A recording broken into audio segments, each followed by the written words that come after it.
Well, Northwest Hope and Healing is an organization that does something that few organizations are doing. Some organizations will help with medical expenses, which is very valid, and some help with research, which is really important. But when you are in the heat of breast cancer and you can't pay your rent, it matters. It takes time away from your job, it takes time away from your kids, and it costs a lot of money of things that aren't medical expenses. And Northwest Hope and Healing steps in to fill that gap so that people don't have to choose whether they pay their co-pays for their medical insurance or to pay their rent.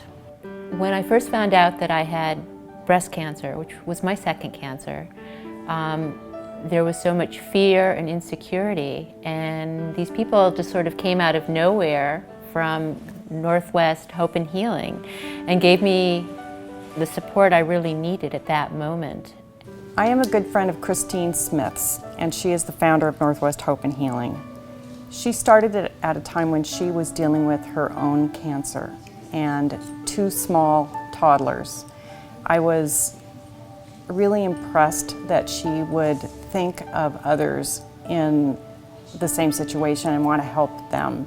So I wanted to do what I could to support her. Tomorrow it could be a mom or a sister or an aunt or a loved one that is given the diagnosis. There's not warning signs many times. It doesn't matter genetic markers anymore. It's not a family disease, is what I always get. It's you're 27 and doing a breast exam and you find a lump. And there was nothing. I was fine the day before and I was fine the day after, but I was stage 3, very sick. So I think that because it is on the rise, especially in Washington, and it's so important, and the research is so important right now, and helping women in the area and knowing that the money's going local makes a huge difference. And that's why Northwest Hope and Healing has a place in my heart. Speaking firsthand, I was a recipient of the gift basket at my initial diagnosis, and as I was going through a difficult time and really didn't have anybody, it was just a welcome gift. And it let me know that there were people out there that had been through this journey but really cared. And they might be strangers, but they all knew what I was going through with that diagnosis. Yeah, I felt something and it's like, I don't know, I'm not much of a worrywart, but kept thinking, you know, probably ought to get a baseline at 40. And at that time, they were really saying at 50, but some of the outliers were saying, yeah, you ought to get a baseline at 40, a mammogram. And when I went in, the doctor really fought it. Said, no, you don't really need that. I said, you know, I really think I should. And they found it through a mammogram. Had I not, I don't know, it'd be a different story today. But my treatment was very minimal in comparison to a lot of the women, I think, because of finding it through that and listening to my body. So I think other women need to know that. When I was diagnosed, I was 35 years old and had a 2-year-old daughter. And I had already had a mastectomy and then had the bad news they didn't get it all. So I'd had a node dissection and then I had begun chemo. And it's a terrifying place in your life. And I didn't know what my prognosis was at that point. Nobody did. And I felt scared and lonely. And someone knocked on my door and told me that they had received my name as someone who's going through cancer and they had a present for me. And it had tea bags and chocolate and a pair of socks and a little pink teddy bear. And my 2-year-old came and said, who gave that to you? And I said, well, there's these people we've never met. And she said, well, why did they give them to you? And I said, because people care. And they heard about us and they wanted to help us. And she held that little bear and she thought it was special too. And I did not feel alone in that moment. I thought, I'm surrounded by community, and that mattered a great deal to me.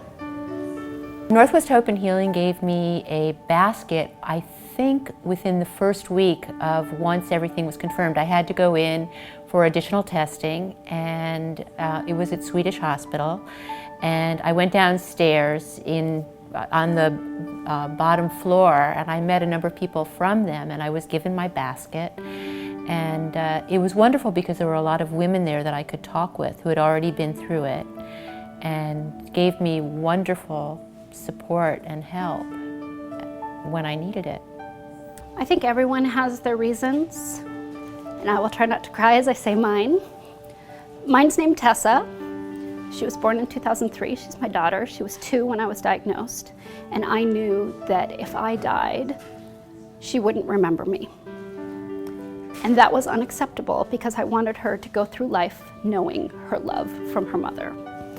And when I thought it was impossible, and when I thought I could not go one more step because there was another surgery, because there was another complication, because there was another near miss, I looked in her face and I knew I just had to keep going. And so I did.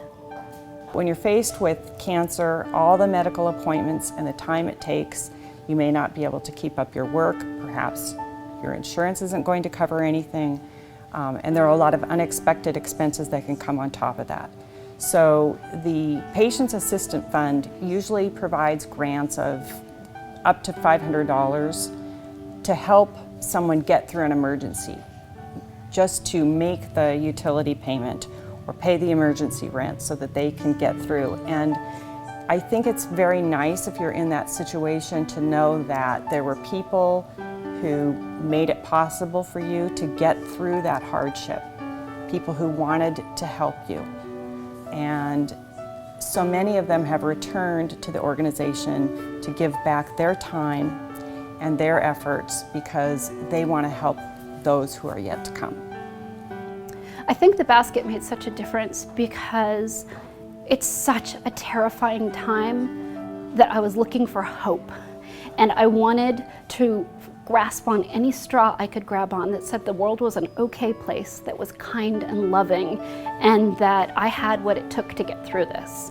And so the kindness of strangers reaching out to me and taking care of myself and my family gave me that little bit of hope that said, maybe I do have what it takes to get through this. Any amount of support that you can get, friends or from an organization like Northwest Hope and Healing, can really make your day. I would get cards from friends and family that I hadn't seen or that live across the state, and I would literally cry in my driveway reading them. So anything, just to know that someone's thinking of you, is really powerful.